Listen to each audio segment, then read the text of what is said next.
like more of a maintenance guy. You know, he's not. You know, it's not like Arthur. You know, stumbling around drunk. You know. Well, and also the work. He was so.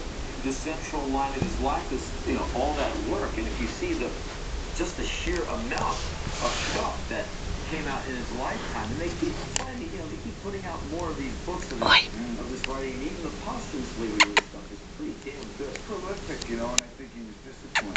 Yeah. You know, I'm convinced that the graveyard was filled with people who thought, you know, Charles Bukowski drank a case of beer a day. Hi. He was a great writer. And, you know, look at Keith Richards, you know, William Burroughs. Hey. Yeah. Well, Charlie Barker was a casualty.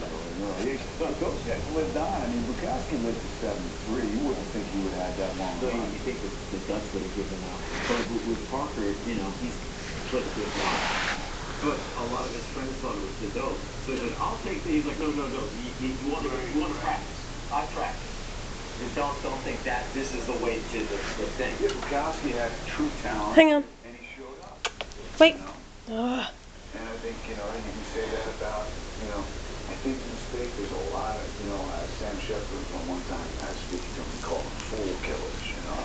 Guys that they're living that lifestyle and they're the exception rather than the rule. And people say, hey, I can do that. And they don't make it. Yeah, you have to wonder how many people Keith Richards killed by just being Keith Richards. They've never met him, had no bad thoughts towards these people, and they went like, just like Keith.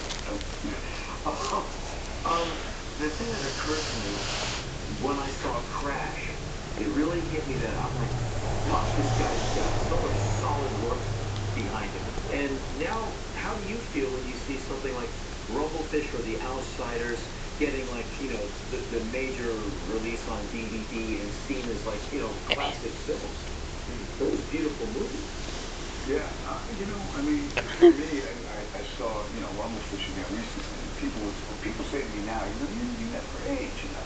I saw that movie and I aged, man, because I remember feeling like, you know, I was a kid when I did those, but I think it's great because at the time when those films were made, it felt a little bit like some of the critics and people were unfairly gunning for Francis because he had just been, I think he had been too successful, you know. I mean, I think after, you know, what he had done, you know, Godfather movies and Apocalypse Conversation, I think they were sort of ready for him.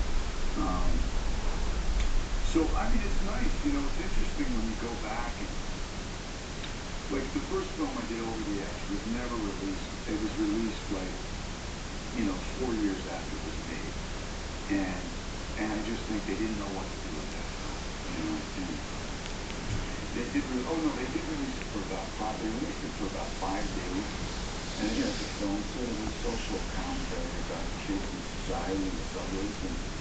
And they turned it into, like, one of those, like, teenage horror films. So they had, like, the 5 kids from the film, they all had their eyes rolled back in their head. It was, like, institutional, like, looking building with flames coming out of the window in the background, you know, like a zombie picture. But then it eventually came out, and I think that it's nice when you see that, you know, when a film finally gets some recognition. You know, it's not why we do it, you know, and it's not why I do it. I would never trade the experience I had when I directed my own film. I would never turn that, you know, even though, you know, did it have a huge success? No. I'm enormously proud of it, I am. But more importantly, I have nothing but great memories from that experience. You know? And for me, you know, I've always, you know, I think interests are very important. I think to stay young, to keep your brain and your spirit useful. And so as a creative person, there's been times I've been frustrated. For example, City Ghost is going out of a kind of, you know, kind of a painful place where I was just disappointed with what was being presented to me as an actor. So I said, listen, man, it's time to step up and, you know, do your own thing. And so, you know, as long as you know, I have things I'm interested in doing, then hopefully I won't lose the plot, you know. So, you know, you gotta make a living as an actor, you know, so sometimes I'll go a year without working, and waiting for the right thing, and then finally something comes along, and it might not be exactly what I want, but I gotta get back to work, I gotta do what it is that I do, you know. Well, I hope people go see that photo when it comes out. I really enjoyed it. And I've seen it once. I plan on seeing it again. And thanks for being on the show. Great to be on the show. Great talking. Coming up a little later in the show, I'll join Heidi May and the rest of the Rollins band. But first, this season's final installment of Drawing